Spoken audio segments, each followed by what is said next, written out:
दोस्तों मैं हूं अमन कौशिक और टाइम आ गया है आपके सवालों के जवाब देने का। हमने बात की थी दोस्तों कि कैसे जब हम करते हैं लाइव चैट तो बहुत सारे सवाल होते हैं जो कि बहुत ही अच्छे होते हैं, जो मैं बाद में देखता भी हूं और उनका जवाब देना कई कई बार मुश्किल हो जाता है इतने शॉर्ट टाइम में, या कई बार वो क्वेश्चन मुझसे मिस हो जाते हैं क्योंकि जिस स्पीड से वो क्वेश्चंस आ रहे हैं बहुत होता है मुश्किल उनको पकड़ना और उनका जवाब देना। सो आई थॉट कि एक वीडियो ऐसी करते हैं हर 2 हफ्तों में 3 हफ्तों में, जहाँ पे आपके सवाल लिए जाएँ और उनका जवाब मैं यहाँ पे दूँ इस वीडियो में। तो जो लास्ट टाइम मैंने पोस्ट डाली थी, वहाँ जो सवाल थे, ये वीडियो है उनके जवाबों के बारे में। और कुछ सवाल थे वो बहुत ही अच्छे थे, कुछ बहुत ही छोटे थे। तो अगर कोई का सवाल था जो मैंने मिस कर दिया है, जो यहाँ पे मैं इंक्लूड नहीं किया है या नहीं करूँगा, तो उसका जवाब मैं आपको उसी आपके सवाल के नीचे मैं आपको रिप्लाई कर दूँगा। तो दोस्तों शुरुआत करते हैं। Uh, do we ever get to see another fight between Nunes and Shevchenko? ये सवाल पूछा है मोहसिन ने। Yes, I think so. इससे पहले कि अपना करियर ख़त्म करें अमांडा, आई थिंक कि उनके पास जो बड़ी फाइट्स हैं वो डेफिनेटली अब बहुत कम बची हैं। जो एक बड़ा नाम था वो था क्रिस साइबोर्ग, और वो अब नहीं है। एक बार हारने के बाद डेफिनेटली जब से वो निकली हैं, एक एक बार शायद मुझे उम्मीद थी कि वापस वो आएँगी कुछ टाइम बाद, फिर से एक बार। बट जब अब पिछले लगभग 2-3 महीनों में मुझे लग रहा है ऐसा कि वो टाइम वापस अब कभी नहीं आएगा कि हम फिर से देखें क्रिस साइबोर्ग को यूएफसी के अंदर। सो उनके अलावा ऐसा कोई बड़ा नाम है नहीं अभी यूएफसी के अंदर जो कि टक्कर दे सके अमांडा को, या एटलीस्ट जो फैंस हैं वो हो सके खुश, जस्ट एक्साइटेड कि हाँ ये फाइट बुक हुई है, लेट्स सी कौन जीतेगा। कुछ नाम ऐसे हैं जो कि अच्छे हैं, जो कि आउटसाइड यूएफसी हैं, जैसे कि कायला हैरिसन है जो फाइट करती हैं पीएफएल के लिए, she is good. But I am not sure कि वो कब यूएफसी के अंदर आएंगी। I am sure she will come, but timing, you know luck, सब कुछ मैटर करता है। बट येस, इस टाइम के अंदर जो 2 फाइट हो चुकी हैं ऑलरेडी अमांडा की और ऑब्वियसली शेवचेंको की, आई थिंक थर्ड फाइट है, पॉसिबल है, गिवन जो लास्ट 2 फाइट थी ऑब्वियसली क्लोज फाइट। एंड लगा शायद कि मे बी जो साइज़ एडवांटेज है वो डेफिनेटली बहुत ज़्यादा है अमांडा के पास। बट हु नोज़, काफ़ी इंप्रूव कर रही हैं Shevchenko, so I think third fight will happen before Nunes ends her career. ये सवाल था मोहसिन का। आगे बढ़ते हैं। Future of UFC after corners retirement, ये सवाल पूछा है चैतन्य वैद्या ने। सो आई मीन आप कह रहे हैं कि क्या होगा यूएफसी का जब कॉनर बिल्कुल अलग हो जाएंगे फ्रॉम एमएमए? आई थिंक वो जो टाइम है दोस्तों वो बहुत लेट आएगा। जितना अब तक मैंने समझा है कॉनर को, या उनके मैंने जो जो उनका गोल है, जो उनकी पर्सनैलिटी है, आई थिंक वो बहुत टाइम तक रहेंगे लिंक्ड यूएफसी के साथ, may be till is last fight. जब तक कुछ जब तक कुछ ऐसा नहीं होता कि लगे कि हे अब तो बिल्कुल भी ये चांस नहीं है कि कॉर्नर फाइट कर सकते हैं इन एमएमए फाइट, इन एमएमए रिंग, तब तक आई थिंक ये चांस है कि कॉर्नर फाइट करते रहेंगे यूएफसी के अंदर, चाहे साल में एक बार, चाहे 2 साल में एक बार, चाहे 3 साल में एक बार। But Conor will keep coming and keep fighting. और ऐसा इसलिए बिकॉज कॉर्नर का जो का जो फ्रेंडशिप है with UFC president Dana White खासकर, और जो उनके पुराने ऑनर हैं लोरेंजो एंड फ्रैंक फर्टिटास, वो बहुत ही ज़बरदस्त है। एंड आई थिंक कि अभी जो न्यूज़ आई थी कुछ दिनों पहले कि कैसे यूएफसी ने इस साल के 6 महीने के अंदर लगभग $1 बिलियन का बिजनेस किया है। अब तक का उनके पूरे 25 साल की हिस्ट्री का बेस्ट साल का पहला हाफ रहा है। और आई थिंक बहुत ज़्यादा जाता है क्रेडिट वो 2 फाइट्स को जो उन्होंने की है against Justin Poirier, 1.6 million by something like that. So I think UFC चाहेगी कि है साल में एक फ़ाइट एटलीस्ट कॉर्नर कर लें, तो हमारा जो पूरा हिसाब किताब है वो सही हो जाए, जो हमारा प्रॉफिट है वो बिल्कुल बढ़ जाए। एंड ऑब्वियसली हर फैन चाहेगा कि चाहे वो हारे चाहे वो जीते कि hey I want to see Conor win again और Conor lose again. Either way I think Conor हमेशा जुड़े रहेंगे। अगर बहुत टाइम बाद, मे बी से कुछ साल बाद वो कहती कि हे दैट्स डन, मैं जा रहा हूँ, आई थिंक कि उस टाइम पे बहुत कमी खलेगी यूएफसी को कॉर्नर की, बिकॉज उसके बाद से लेके अब तक कोई ऐसा बड़ा स्टार आया नहीं है। हु नोज़, मे बी कोई बड़ा स्टार उसके बाद आ जाए या कोई बन जाए, बट आई थिंक आज की डेट में सबसे बड़ा स्टार यूएफसी का है, वो है कॉनर। और जब तक यूएफसी पैसा कमा सकती है कॉनर से, वो फाइट करते रहेंगे और यूएफसी उनको हमेशा फाइट देती रहेगी। ओके दोस्तों, आगे बढ़ते हैं। अ, ये सवाल पूछा है नेक्स्ट सबक दास ने, advantages and disadvantages of skinny body in MMA. Well, जो स्किनी बॉडी आई थिंक एक सही टर्म नहीं होगा शायद, मे बी लॉन्ग और टॉल, बट उसके हिसाब से ज़्यादा वेट ना हो। आई थिंक अगर मैं एग्जांपल लूँ से शोना मैनले का, वो एक ऐसा एग्जांपल जो कि लंबे हैं, बट उनके वेट कैटेगरी के अकॉर्डिंग उनको उनका इतना मतलब he doesn't look that strong, right. Tony Fergusson भी आई थिंक उसी कैटेगरी में आते हैं कि जहाँ पे लीन है, पतले उनकी वेस्ट है, उनको आसानी से होल्ड कर सकते हैं। सो आई थिंक ऐसे फाइटर्स आई थिंक जनरली इनके पास ज़्यादा कार्डियो होता है। आई एम नॉट श्योर ऐसा क्यों, बट आई फील कि शायद जो लोग थोड़े से पतले होते हैं, maybe they have more cardio, खासकर fighters, not everyone. So they have slightly more cardio because उनके पास कम होता है muscle mass. They have basically more slow twitch fiber, जो कि बहुत लंबे टाइम तक खेल सकते हैं। आई थिंक वो उसका एक शायद फ़ायदा है। नुकसान डेफिनेटली पावर, पावर इसका बहुत नुकसान है। नॉर्मली फाइटर्स ज़्यादा पावर नहीं कर पाते जनरेट, के वो पतले होते हैं। Nate Diaz I think, I will not से वो पतले हैं, बट हाँ वो पतले थे जब वो फाइट करते थे in 155 pound division. You are definitely lean, very long, and maybe yes power उनका इशू है। So yes, power is the issue अगर आप लंबे हैं, स्लिम हैं, एंड या definitely maybe cardio is slightly better. you have maybe you have slightly more stamina and you can move easily because you have less weight. दोस्तों, आगे बढ़ते हैं। Best fighting style for MMA, ये सवाल है again from सबक दास। आई am not sure क्या मतलब इसका बेस्ट फाइटिंग स्टाइल। सो जो अब तक मुझे समझ में आया है कि डिपेंड करता है कि आपका कैसे हुआ है शुरुआत आपके एमएमए के करियर का। अगर आपने बेसिकली अगर आप बॉक्सर हैं तो आपका डेफिनेटली एक अलग स्टाइल होगा। अगर आप रेसलर हैं तो आपका एक अलग स्टाइल होगा, स्टांस होगा। अगर आप मे बी जस्ट एक किक बॉक्सर हैं तो अलग होगा। सो बहुत कुछ डिपेंड करता है कि आपका कैसे आपकी शुरुआत हुई है बेसिकली इन एमएमए। अभी शायद हम ऐसा देख रहे हैं पिछले शायद 1 साल 2 साल में कि we are getting pure MMA fighter, यानी कि ऐसे फाइटर हैं जिनका शुरुआत ही हुआ है इन एमएमए, जिन्होंने कभी ऐसे कोई जिम जॉइन नहीं किया कि है अभी ये एमएमए है, सॉरी ये रेसलिंग का स्कूल है, then I will learn boxing. वो सीधा एंटर करते हैं एमएमए रिंग के अंदर और वो सीखते हैं सारी स्किल्स एक साथ। सो आई थिंक ऐसी ब्रीड है वो अब धीरे धीरे आगे आ रही हैं। आई एम श्योर कि अगले कुछ सालों में एक नई आएगी ब्रीड फाइटर्स की, जो कि बिल्कुल स्टार्ट इन्होंने किया है just with MMA, not with boxing और कराटे और kick boxing. They are well versed in multiple skills of MMA at the same time. और आई थिंक ऐसा ऑलरेडी शुरू हो चुका है, जो कि मैं अभी देख रहा हूँ। ओके दोस्तों, लेट्स सी। नेक्स्ट सवाल है या कमेंट है by CM Punk, Dana dream is equal to Conor McGregor coming back and beating everyone and become champ, what's your dream about MMA. So maybe yes, ये सच बात है कि Dana white का ये सपना होगा कि है कॉनर आ जाए वापस, चैम्प बन जाएं और लंबे टाइम तक खेलते रहें। Because as a businessman Conor is the best. अगर अगर यूएफसी, अगर डेना वाइट हैं, अगर उनको कोई एक फाइटर मिले कि है सारे पेपर व्यू, साल के 12 पेपर व्यू सिर्फ एक ही वहाँ पे बंदा होगा, वो होगा कॉनर, तो यूएफसी खुशी खुशी से हर पेपर व्यू में फाइट करवाएगी कॉनर को। Because Conor brings money, Conor brings lot of eyes, Conor brings lot of revenue. और आई थिंक ये बात सच है कि मे बी डेना वाइट सपना ऐसा देखते होंगे, उनकी फैंटेसी होगी। What's your dream about MMA.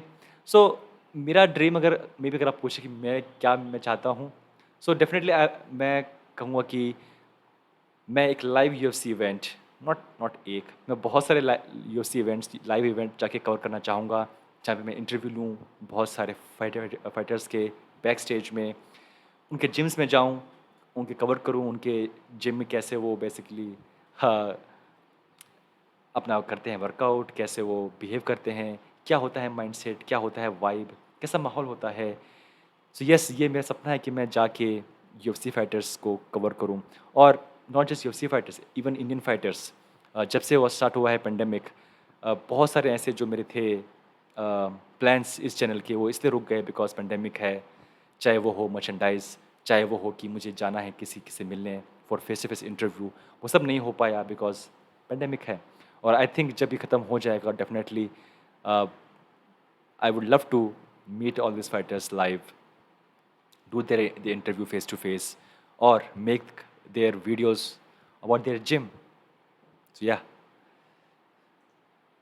let's see who is next for welterweight champion fight after Kobe.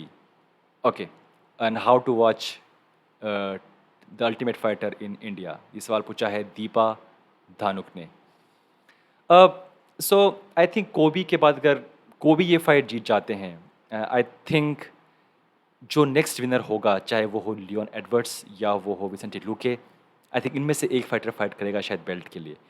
Luke और लियोन बहुत तरीके से आसपास चल रहे हैं। आई एम नॉट श्योर कि क्या चीज़ है जो रोक रही है लियोन को एक बड़ी बड़ी विन से। अगर एक बड़ी विन मिल जाती लियोन को, तो आई थिंक वो फाइट करते बेल्ट के लिए, बट ऐसा नहीं हो पाया। सो आई फील कि मे बी दिल बोथ फाइट टुगेदर, बिकॉज अब तक फाइट नहीं हुई है विसेंटे लूके की, ना ही लियोन की। लियोन ने फाइट की थी पर बहुत पहले की थी। सो आई फील कि यस, इनमें से एक फाइटर है वो खेलेगा बेल्ट के लिए। रही बात कैसे आप देख सकते हैं द अल्टीमेट फाइटर इंडिया में, सो आई थिंक आपको लेना पड़ेगा यूएफसी फाइट पास। आई थिंक वो एक तरीका है जहाँ से आप आराम से ये फाइट्स, ये द द अल्टीमेट फाइटर आप देख सकते हैं। ओके, नेक्स्ट सवाल है सूरज रौतेला का, और वो पूछ रहे हैं कि talk about Conor's left punch, it's money maker, it's powerful when it lands. Okay, best MMA gyms in India. दोस्तों इसकी एक अलग से वीडियो है जिस पे मैं काम कर रहा हूँ, सो उसका वेट कीजिएगा। जो बड़े जिम्स हैं इंडिया में जो सिखा रहे हैं MMA, so please wait for that video. Thanks सबक। ओके, नेक्स्ट सवाल है चैतन्य का वैद्या का, Chaitanya Vaidya, sorry. Advantages and disadvantages of jacked body in MMA.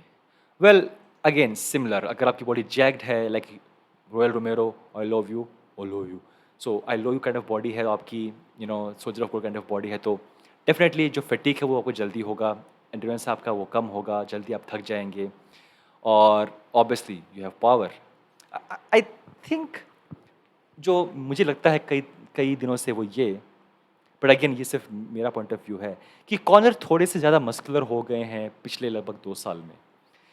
जब कॉर्नर की फाइट हुई थी अगेंस्ट एडी अल्वारेज, उनके पास इतना मसल मास नहीं था। He was fit, he was looking lean, but उनके पास इतनी मसल्स नहीं थी।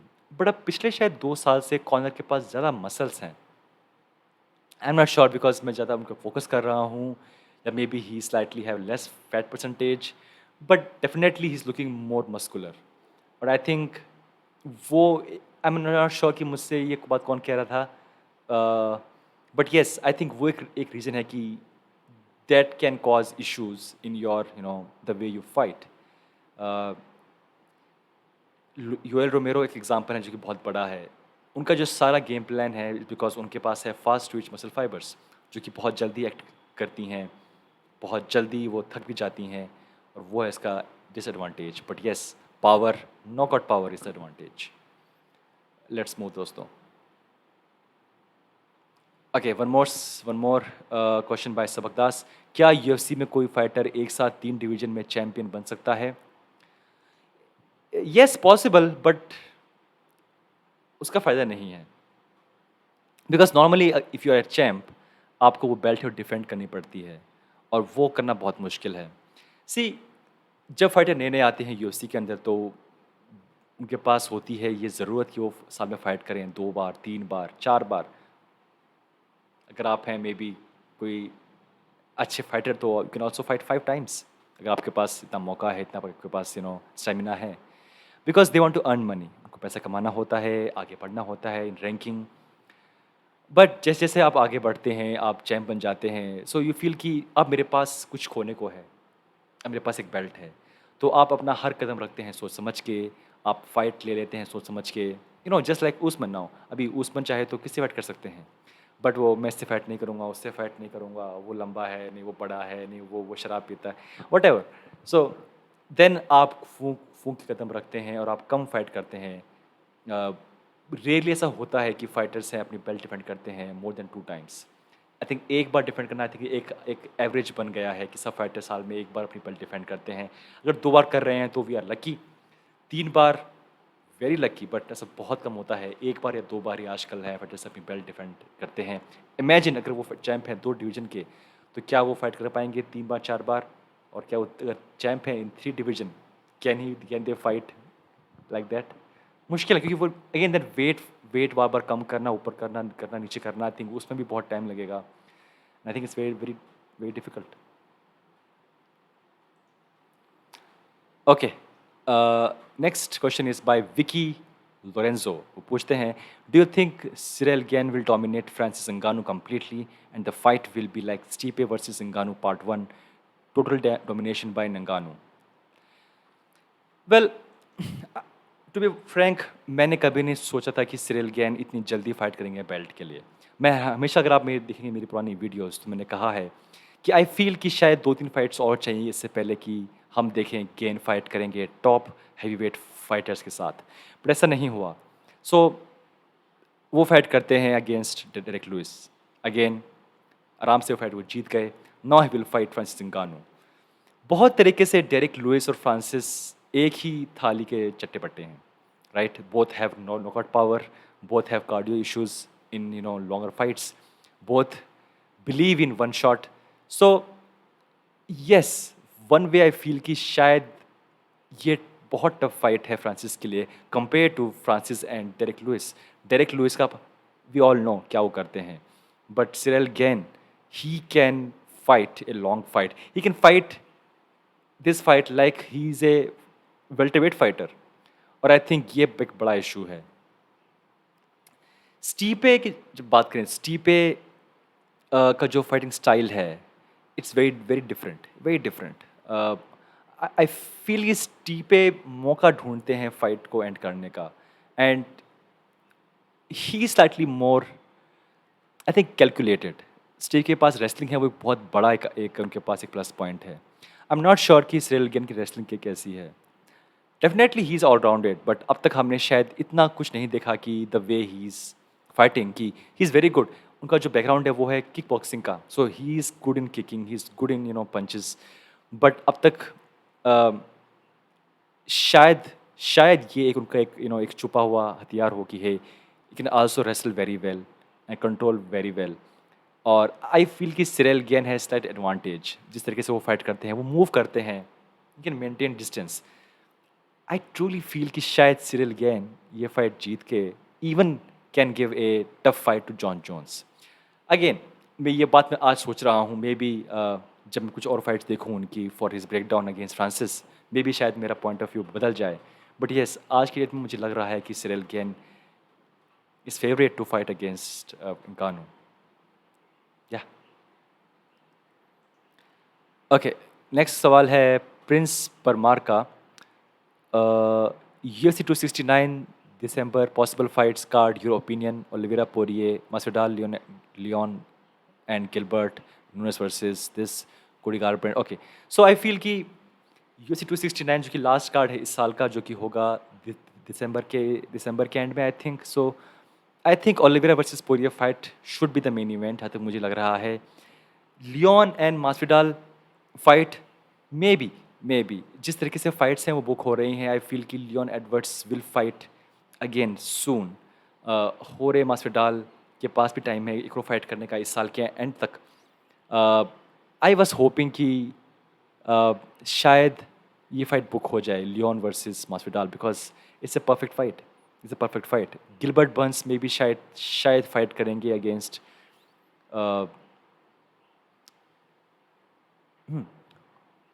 who can fight? Maybe against Vicente Luque. Possible. Luque.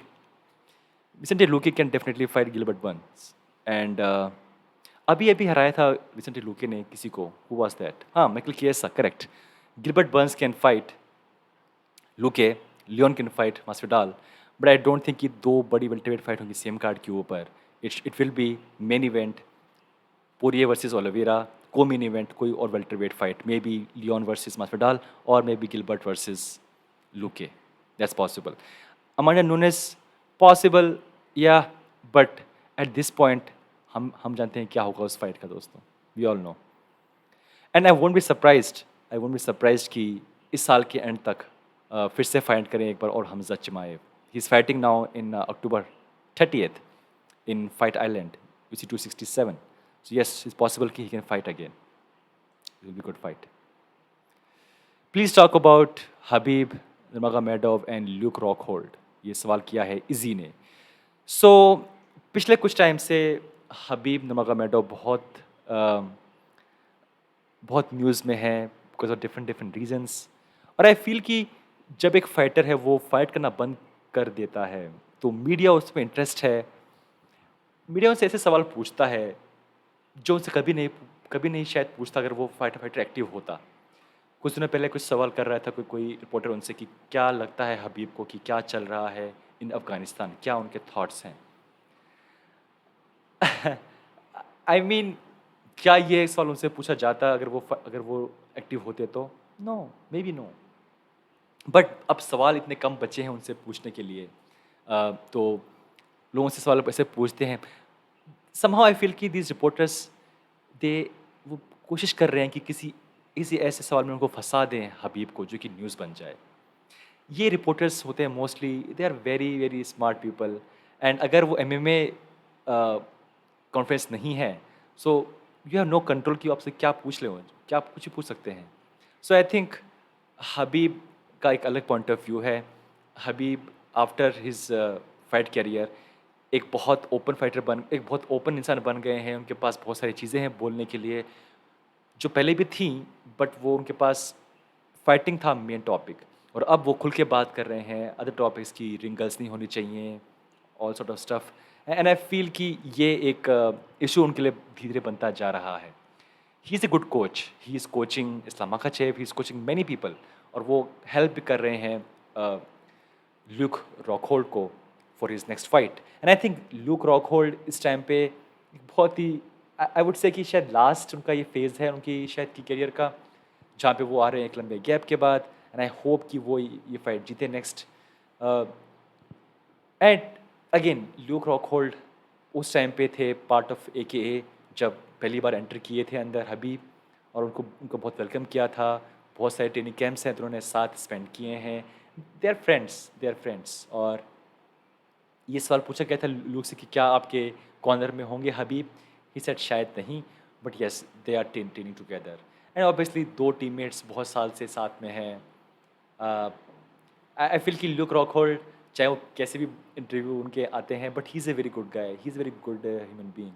और ऑब्वियसली हबीब की उनकी दोस्ती है, so I won't be surprise कि कुछ टाइम अगर ऐसे ही फाइट करते रहें ल्यूक रॉकहोल्ड और फाइट जीतते रहें, maybe we will see Khabib in Luke's corner, Khabib in Luke's corner after some time. Okay, Nate versus corner 3 pay per view buys, ये सवाल पूछ रहे हैं Harish Singh. Maybe 2 million, I think it can cross 2 million. Depend करता है अगर corner आते हैं एक विन के बाद, सो डेफिनेटली इट्स पॉसिबल कि क्रॉस 2 मिलियन बाइस।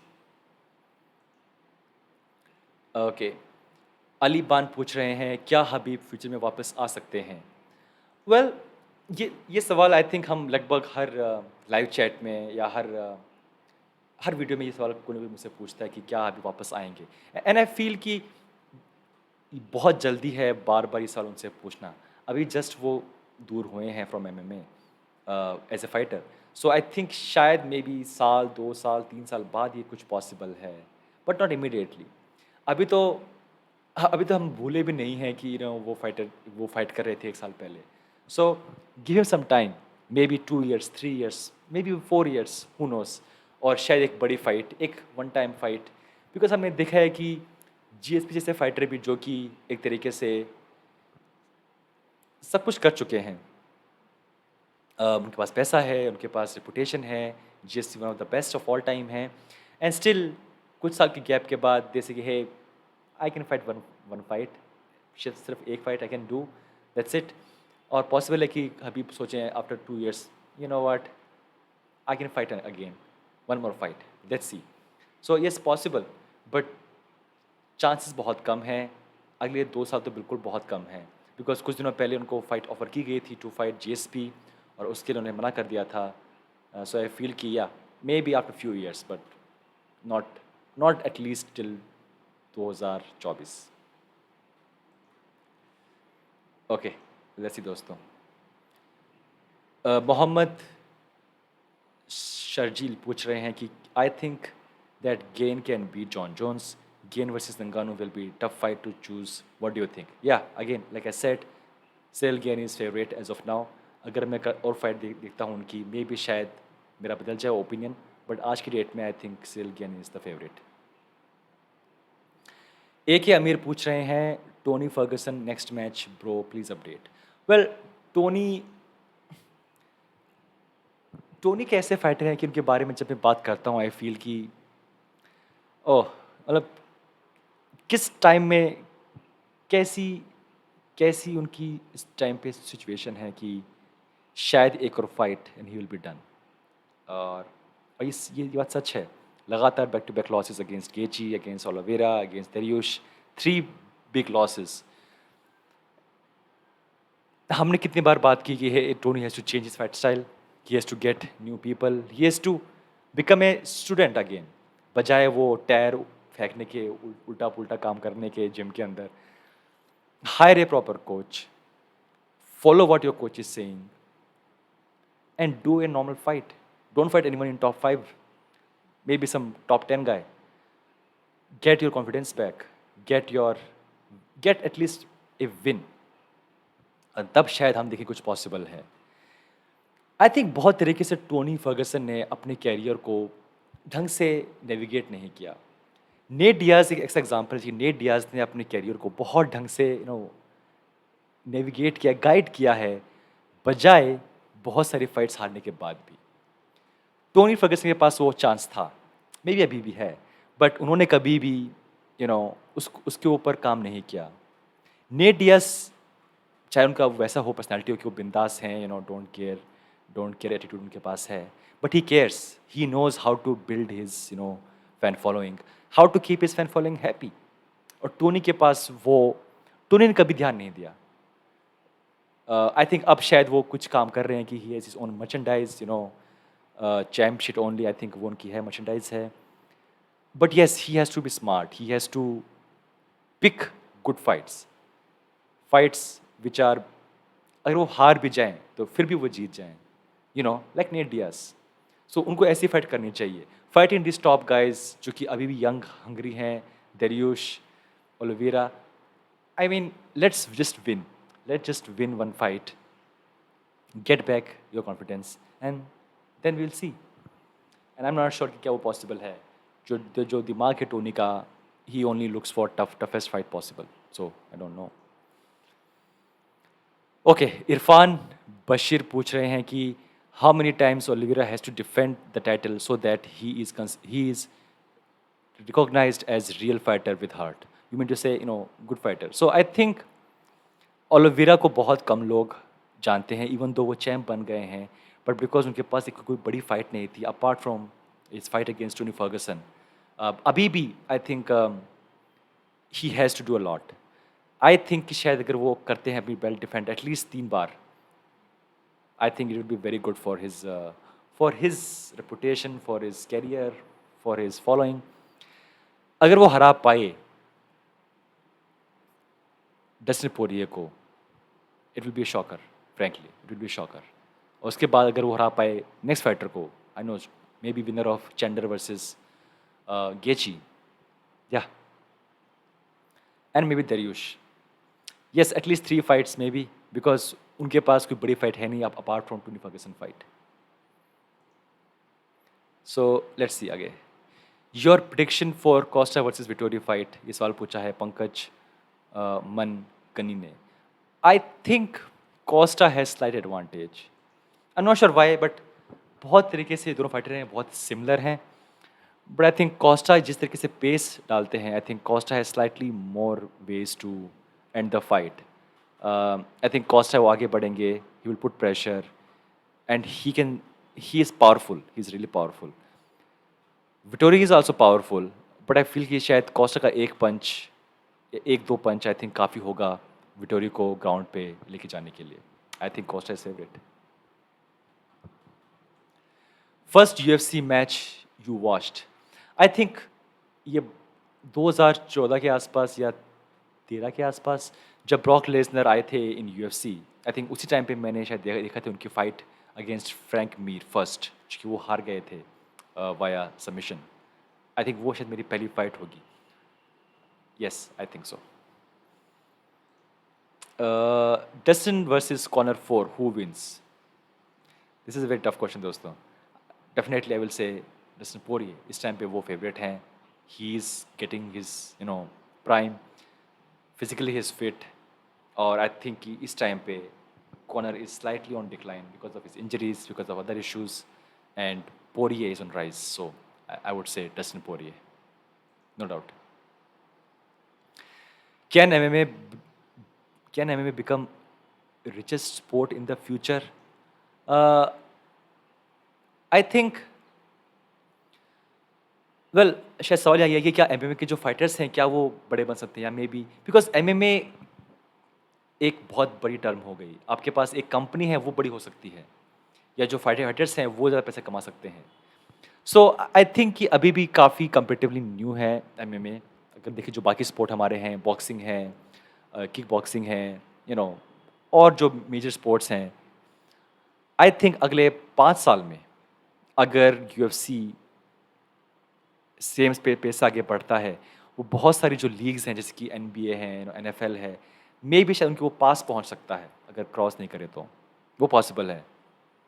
और इट डिपेंड्स कि अगर यूएफसी एंटर कर जाता है say in Olympics, maybe even India, maybe in China, as in कि अगर वो कर रहे हैं साल में 1-2 इवेंट चाइना में या इंडिया में, या कोई एक ऐसा स्टार निकलता है किसी और कंट्री से चाइना से या इंडिया से, और एक, क्योंकि अगर इंडिया के लोग फॉलो करने लग जाएं यूएफसी को ढंग से, जैसे हम फॉलो करते हैं रेसलिंग को, आई थिंक बहुत जल्दी बहुत बड़ा स्पोर्ट बन सकता है।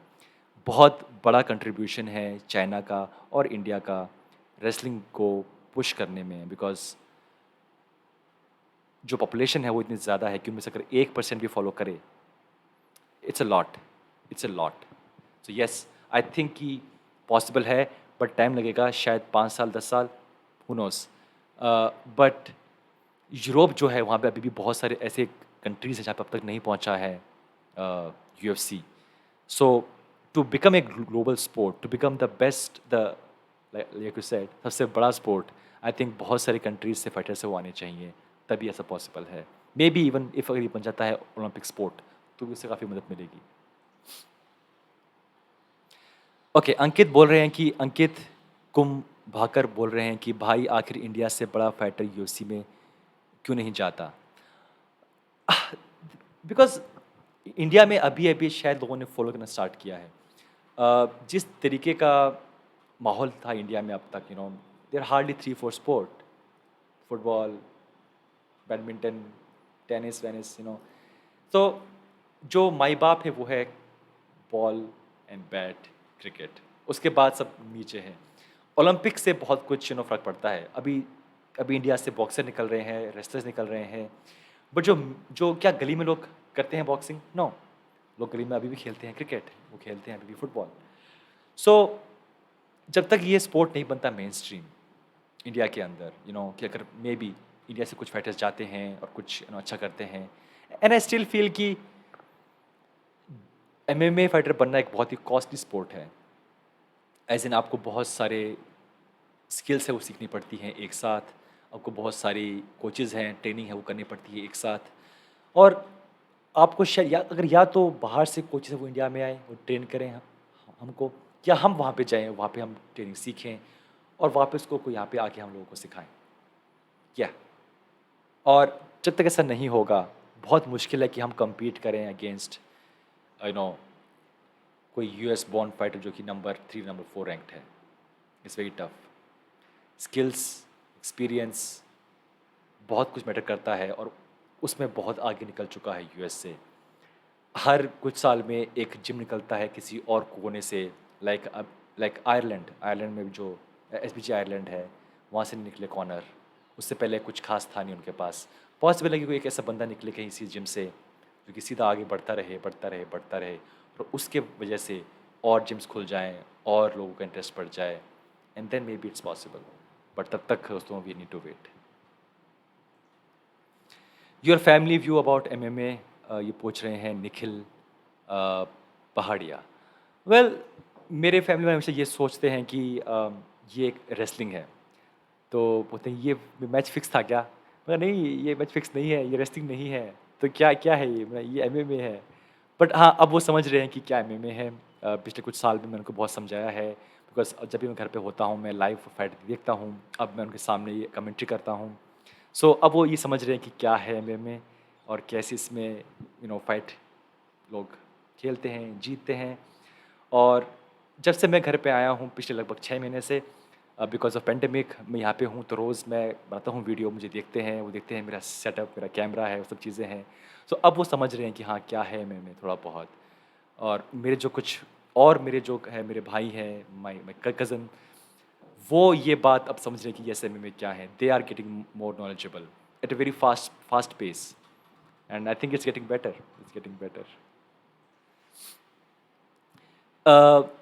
इंडियन एमएमए कम्युनिटी डिक्रीजिंग और इंक्रीजिंग? डेफिनेटली इंक्रीजिंग दोस्तों, डेफिनेटली इंक्रीजिंग। सवाल पूछा है अंकित सूर्वे ने। अ, अमन भाई, वेट कट के ऊपर एक वीडियो बनाओ प्लीज़। हमने कुछ वीडियो बनाई है वेट कट के ऊपर, मैं आपको लिंक में डाल दूंगा। बट यस, जो भी आते हैं फाइटर्स, मैं उनसे ये सवाल पूछता हूँ कि उनका वेट कट है वो कैसा रहता है, कैसे वो करते हैं weight cut. But yes, I can club all these videos एक मास्टर वीडियो बनाने के लिए, जिसमें सारे वो टॉपिक्स, सारे वो कंटेंट हो इस टॉपिक के बारे में। You did not answer my question last time. I'm coming for you, Aman Kaushik. Let's fight in 135 division. Okay, ये कमेंट किया है अमृत कौर शेखू ने। मेरा वेट होता है नॉर्मली 78 केजी, जो कि शायद वेल्टर वेट के आसपास है, 170 पाउंड के आसपास है।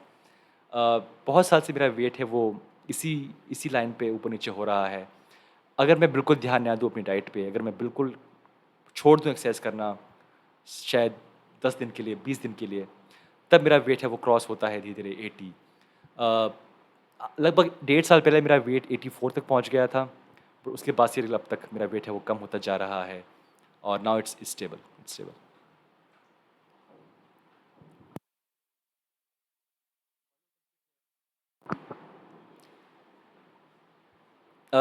अकीब राजी पूछ रहे हैं, अमन भाई, कॉर्नर सब फाइटर से पंगा क्यों ले ले रहे हैं? क्या प्रूव करना चाहते हैं, जबकि उसने सब कुछ प्रूव कर चुका है? As a fighter corner I like, but as human being no. Okay, ये सवाल पूछा है अक्यूब राजी ने। क्या प्रूफ बचा है, क्या प्रूफ करना है अभी भी कॉर्नर को? ये सवाल है, ये तो हम सब जानना चाहते हैं। आई थिंक कॉर्नर सब कुछ प्रूव कर चुके हैं एज ए फाइटर। उनके पास जितना पैसा है, आई मीन, आज से 5 साल पहले किसने सोचा था कि एक फाइटर है वो, एक एमएमए फाइटर है वो, एक फाइट से 30 से 40 मिलियन डॉलर कमा सकता है यूएफसी के अंदर। बट जब से कॉर्नर आए हैं, अब वो एक आम बात हो गई है। और आई थिंक कॉर्नर के साथ इशू ये है कि वो नहीं जानते वो क्या करें अगर फाइट ना करें तो। हाँ, वो करते हैं चीज़ें, वो शॉपिंग करते हैं, वो खरीदते हैं बोट्स, याचेस, सुपर बोट्स, घड़ियाँ। बट डीप डाउन उन्हें अभी भी नहीं पता कि मैं क्या करूं अगर मैं फाइट ना करूं तो। I think fighting is not just a business for him, but fighting से उनका दिमाग है वो, ही गेट सम डायरेक्शन कि मुझे क्या करना है लाइफ के अंदर। और जब तक वो ये कर पाएंगे, जब तक वो ऐसा करते रहेंगे, आई थिंक वो करेंगे। आई थिंक कॉर्नर शायद फाइट करेंगे जब तक वो 40 साल के भी हो जाएंगे, he will keep fighting because he loves fighting. और मुझे ऐसा लगता है कि कहीं ना कहीं जो उनका फेस था कि मुझे पैसा कमाना है, प्रूव करना है, वो सब चला गया है। He has done that. I think एक न्यूज़ में आया था कि वो कह रहे थे कि 2024 तक आई थिंक उनके पास आ जाएंगे $1 बिलियन। सो वो प्रूव करना, वो पैसा, वो सब चला गया है। He just wants to fight and win, just for himself. वो खुद के लिए बस वो फाइट करना चाहते हैं, अपनी सेल्फ रिस्पेक्ट के लिए। आई थिंक वो यहाँ पे इशू है। डस्टिन आगे किससे लड़ेगा? ओलिवेरा। आई थिंक ये बात साफ है। पॉसिबल है कि वो फाइट करें against Nate Diaz, but I think Oliveira fight should be first. Dustin Poirier बहुत टाइम से टीज कर रहे हैं कि he will move to welterweight division, and I think he will move. Maybe शायद next year we can see कि he will fight Colby Covington और maybe Nate Diaz, but I think next fight should be Oliveira for the lightweight championship. ये सवाल था नीरज नयाल का। Okay, Satbir Singh पूछ रहे हैं Islam versus RDA. So yes, this is the next fight for Islam. वो फाइट करेंगे अगेंस्ट आरडीए। आई थिंक जिस तरीके से फाइट करते हैं RDA, Islam is favourite. RDA के पास हमेशा इशू रहता है जब वो फाइट करते हैं अगेंस्ट रेसलर्स, चाहे वो कोबी कविंटन, चाहे वो हों हबीब, और आई थिंक इस्लाम उसी कैटेगरी में आते हैं। He will easily win against RDA. I am not sure RDA ने ये फाइट क्यों एक्सेप्ट की है, मे बी उनके पास कोई ऑप्शन नहीं था, but it's a bad fight for him. RDA का कोई तुक नहीं बनता फाइट करना अगेंस्ट इस्लाम। आरडीए को पहले मैनेज करते थे अली अब्दुल अजीज़। आई थिंक वो एक इशू है कि अली चाहते हैं कि अली का ये होता है एक पूरा एक अप्रोच की एजिंग फाइटर्स हैं जो कि अब हार रहे हैं, उनसे मैं लड़वाऊँ अपने फाइटर्स को, चाहे वो टोनी फर्गसन हो, चाहे वो आरडीए हो, वो उनसे फाइट करवाऊँ मैं इस्लाम को, बेनिल दरियुश को, गेची को, और ऐसे वो आगे बढ़ते रहें। Smart move, smart move. Afzal पूछ रहे हैं कि ब्रो नाम कब चेंज होगा? ओ ब्रो, चैनल का नाम एमएमए वर्ल्ड रख लो। आई थिंक एमएमए नाउ शायद अब एक नाम है वो कंफर्म हो गया है, तो जो नाम इसका है वो जाएगा MMA now. MMA now with Aman Kaushik, और जो लोगो हैं सब उसके हिसाब से वो बन जाएंगे। But yes, MMA world, it's a good name, it's a good name Afzal. Okay, Anik Islam पूछ रहे हैं कि भाई एक एक बात जानना था मुझे कि जब कोई यूएफसी चैंपियन उसका बेल्ट डिफेंड करता है, देन हर बार क्या उसको न्यू बेल्ट दिया जाता है, और क्या उससे पुराना बेल्ट दे दिया जाता है? मैंने ये सवाल इसलिए पूछा है क्योंकि जब यूएफसी चैंपियन मैच खेलने आते हैं तब उसके पास शोल्डर पे बेल्ट नहीं होती। सो पहले ये रूल था कि जब कोई फाइटर, जो कोई कोई चैंपियन है, वो एक बार बेल्ट डिफेंड कर चुका है तो उसको एक नई बेल्ट मिलती थी। सो एक फ़ोटो जहाँ पे दिखाते हैं कि डीजे डेमिट्रियस जॉनसन के पास 10 से 11 बेल्ट हैं, ऐसा कुछ था। और इवन हर फाइटर के पास जब भी बार वो अपनी बेल्ट डिफेंड करते हैं, यूएफसी उन्हें एक नई बेल्ट गिफ्ट करती है। बट जब से नई बेल्ट आई है तब से उस बेल्ट में जो उसका जो साइड में जो होता है पोर्शन, वहाँ पे वो एक एक रूबी जो होता है ज्वेल, वो वहाँ पे लगाती है, रूबी स्टोन है वो ऐड कर देती है। आई थिंक वहाँ पे शायद 8 जगह हैं रूबी डालने की। जब वो 8 जगह भर जाती हैं तो उनको फिर नई बेल्ट मिलती है। आई थिंक ये आजकल चल रहा है कि उनको नई बेल्ट नहीं मिलेगी, सेम बेल्ट के अंदर एक नया वो एक हीरा जवाहरात वो जोड़ देंगे, और जब वो 8 जगह पे जगह वो भर जाएंगी तब उन्हें नई बेल्ट मिलेगी। आई थिंक ये चल रहा है आजकल। ओके, HMDS टेक बोल रहे हैं भाई ज़्यादा वीडियो बनाया करो भले ही छोटे हो। आई थिंक हमारे चैनल पे 2 तरह के सब्सक्राइबर्स हैं, एक जो पसंद करते हैं छोटी वीडियोस, दूसरा जो करते हैं पसंद बड़ी वीडियोस। आई थिंक छोटी वीडियो वाले थोड़े ज़्यादा लोग हैं डेफिनेटली, बट इसलिए मेरे पास होता है कि ये मोटिव कि मैं छोटी वीडियो भी बनाता रहूं, और बड़ी वीडियो जो कि अब ये बनने वाली है ये भी मैं बनाता रहूं, ताकि सब लोगों का जो मन है वो खुश रहे, उनको जो चाहिए चैनल से वो मिलता रहे। Okay, why Dana White is white, ये लास्ट सवाल है प्रसाद का। So Dana White is white because उनके पास पैसा है। Bit resist actually. सो दोस्तों, ये था हमारा live Q&A, not live Q&A, ये था हमारा Q&A time. Because every time I do live Q&A, मुझे आदत हो गई है ये बोलने की, लाइव Q&A। दोस्तों, ये था हमारा first episode, may be second episode for Q&A time. मिलते हैं next time. Thank you so much. I hope मैंने सब सवाल कवर कर लिए हों, अगर नहीं तो मुझे कमेंट कीजिएगा, आई विल रिप्लाई। तो दोस्तों, थैंक यू सो मच, मिलते हैं नेक्स्ट टाइम। Take care.